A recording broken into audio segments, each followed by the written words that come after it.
Hey you guys, it's your girl Deborah. Look at this cute little headband. This is the second headband of my 3 headband series. Look at the stitch on this. Don't the stitch look like it could be a knitted stitch? This is crocheted, but it does look like a knit stitch. If you want to learn a new stitch, you're a new crocheter, this is very simple and very easy. It works up in 10 rows and you use the same stitch all the way through the row. Other than the chain, the rest of the row is made up in the same stitch. So if you're interested in this pattern, I will have it listed below as well as in my stand store, as well as the tutorial for my first headband. It will be listed below as well.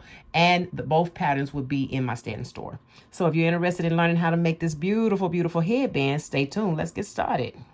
Okay, you guys, we're going to get started on this headband. Let's go over some of the materials you'll need. You'll need any full weighted yarn. I'm using a number 5 hook. You will need a tapestry needle, and you will also need some scissors. Now let's get started. I'm going to make a chain.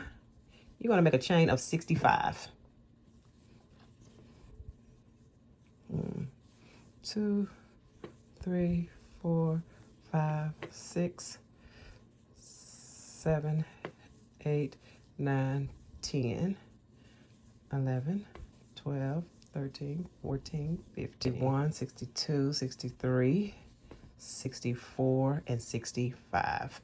Okay, I forgot to mention this at the beginning. When you make your chain loose. You cannot make it too tight because we're doing slip stitches. And slip stitches tend to get tight all on their own. And as we go, we don't want it to make it harder on ourselves when it comes to going up to the next row. So we're going to make our foundation chain. You don't have to make it too loose, but you want to make it where it's easy to go inside of each one of your loops. We're getting ready to start a pattern. This should come together really easily, and this is the only stitch that you'll be using throughout this entire pattern. We're going to start from the second stitch from the hook, go around just like you're doing a half double crochet, go in, pull it down. Instead of completing the half double crochet like this, we are going to just pull this back through like a slip stitch. Go around again, get the next one. Pull it through like a slip stitch. Go around, pull it through, and make a slip stitch. And so we're going to do, this is the pattern of this whole entire thing. Go through, make a slip stitch. Go in, come down, make a slip stitch. Go around. Go in, go down, make a slip stitch. So this is the pattern, the 1 stitch pattern that we're going to work up for the entire 10 rows of this pattern.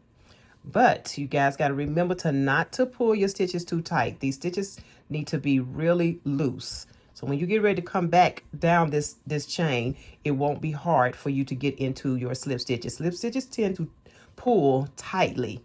So when you do work on this, you need to work on it and make sure your chain is pulled really, make sure your loops are pulled real lightly. Okay, we're coming up on our last stitch.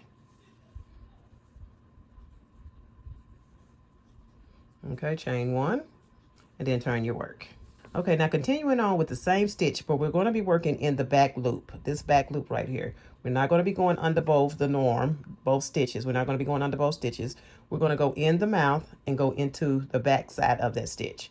With the same stitch, go over just like you're doing a half double crochet, come through and slip stitch it off. Just taking it into the back loop only.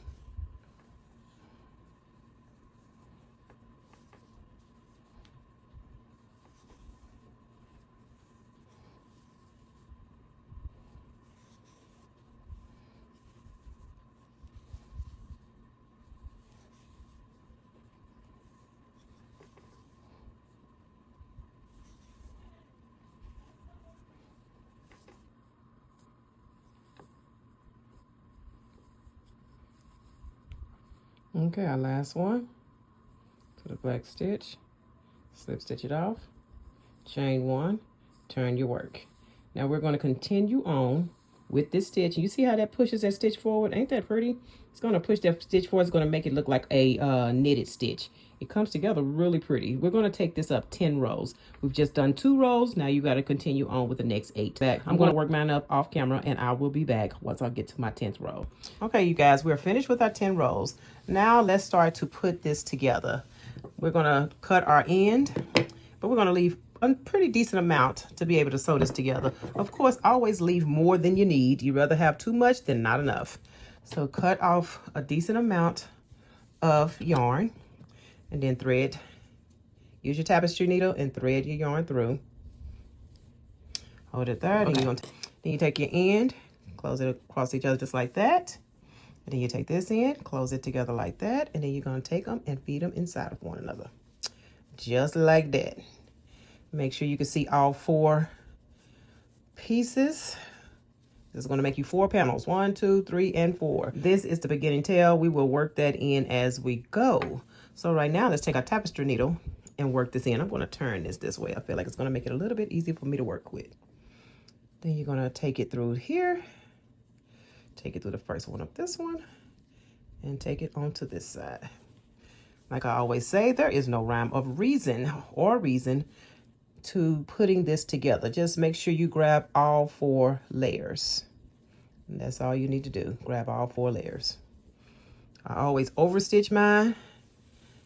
Tighten it up.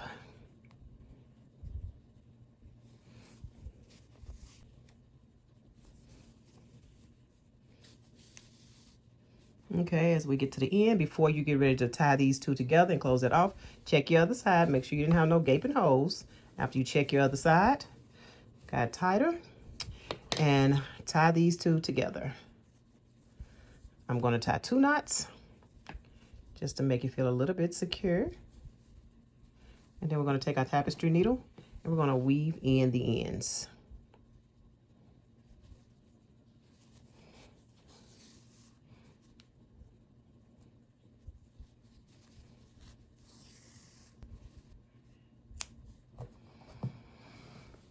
Okay, turn it over.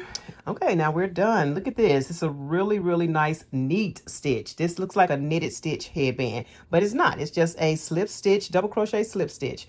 I hope I'm saying that stitch right. If I'm not, I hope I demonstrated it well enough for you guys to see what it was.